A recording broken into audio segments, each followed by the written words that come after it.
আসসালামু আলাইকুম। আশা করি সবাই ভালো আছেন। আলহামদুলিল্লাহ আমিও ভালো আছি। তো আজকে যারা আপনারা আমার ভিডিওটি দেখছেন, তো ভিডিওটি শুরু করার আগে অবশ্যই আমার চ্যানেলটিকে একটা লাইক দিয়ে শুরু করবেন। আর আমার চ্যানেলটির পাশে থাকার জন্য অবশ্যই সাবস্ক্রাইব করে রাখবেন। তো এই যে আমি আজকে আনাজি রান্না করব পাঙ্গাস মাছ দিয়ে। তার জন্য আমি আনাজি নেওয়ার জন্য আসছি এখানে। তো এই যে আমাদের এদিকে তো আমরা আনাজি বলি, জানি না আপনাদের ওদিকে কি বলে, কে কি বলেন অবশ্যই কমেন্ট করে জানাবেন। আমরা এই কচুর গাছটাকে আনাজি বলি। তো এই আনাজিগুলোকে আজকে আমি রান্না করব পাঙ্গাস মাছ দিয়ে। তার জন্য আমি কেটে নিচ্ছি।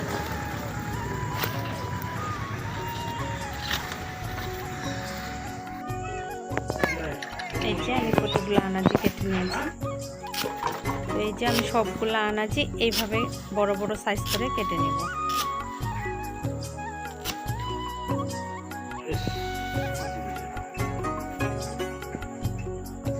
আমার সবগুলো আনাজি মোটামুটি কাটা হয়ে গেছে। তো এখন আমি যে মাছ দিয়ে রান্না করব সেই মাছটা ফ্রিজ থেকে বের করে পানিতে ভিজিয়ে দিলাম। এখন রান্না করার জন্য চুলায় চলে গেলাম। তো আমি এখানে পেঁয়াজ বেরেস্তা করার জন্য বসিয়ে দিয়েছি। পেঁয়াজটা যখন লাল হয়ে গেল তখন এখানে হলুদের গুঁড়া, মরিচের গুঁড়া, লবণ, জিরার গুঁড়া দিয়ে দিলাম। একটু পানি দিয়ে দিলাম যেন মশলাটা পুড়ে না যায়। আর এখন দিচ্ছি রসুন বাটা দিয়ে একটু কষিয়ে এখন মাছগুলো দিয়ে নেব। তো দিয়ে কিছুক্ষণ কষিয়ে নেব।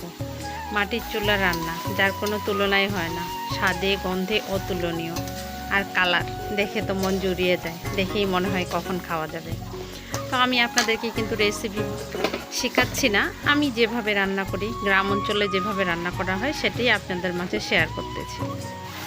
তো আমাদের গ্রাম অঞ্চলে কিন্তু এভাবেই রান্না করা হয়, কম মশলার মধ্যে। তো কম তেল মশলা দিয়েও কিন্তু খেতে অনেক টেস্ট হয়। এর মাঝেই আমরা শান্তি, সুখ, টেস্ট খুঁজে পাই। আমার মাছগুলো কষানো হয়ে গেছে, এখন আমি তুলে নিচ্ছি। মাছগুলো কিন্তু ভেজেও দেওয়া যায়। তো আমি আজকে এইভাবেই রান্না করতেছি। তো এই যে এখন আমি আনাজিগুলো দিয়ে দিলাম। আনাজিগুলো দিয়ে কিছুক্ষণ কষিয়ে নেব।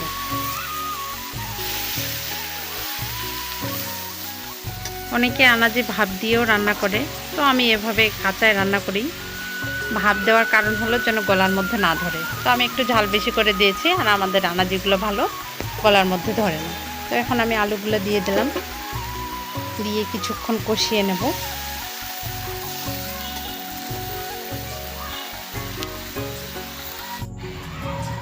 যখন দেখব যে আনাজিগুলো নরম হয়ে আসছে, তরকারিটা কমে আসছে, তখনই বুঝবো যে কষানো হয়ে গেছে।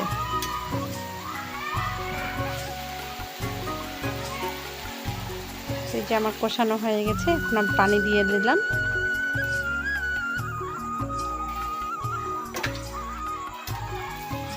তো পানিটা একটু বেশি পরিমাণে দিলাম যেন আলুটা সিদ্ধ হয়ে যায় ভালোভাবে।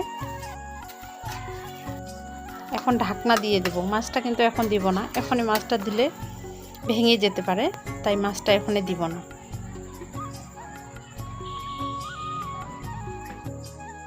এখন আমি ঢাকনাটা তুলে দেখব। এখন মাছগুলো দিয়ে দিলাম।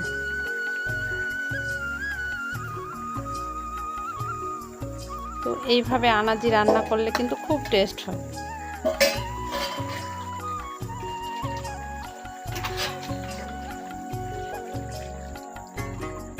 এখন আমি ঝোল যেটুকু পরিমাণে খাবো সেটুকু পরিমাণে দিয়ে দিলাম। তরকারিটা আর বেশিক্ষণ রান্না করব না।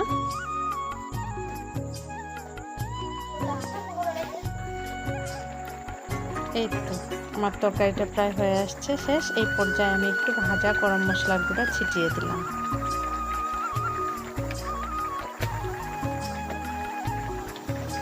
তো এখন আমি নামিয়ে ফেলবো।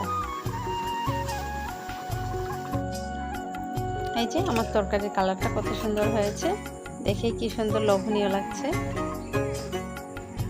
তো এই আমার গ্রামের পরিবেশ।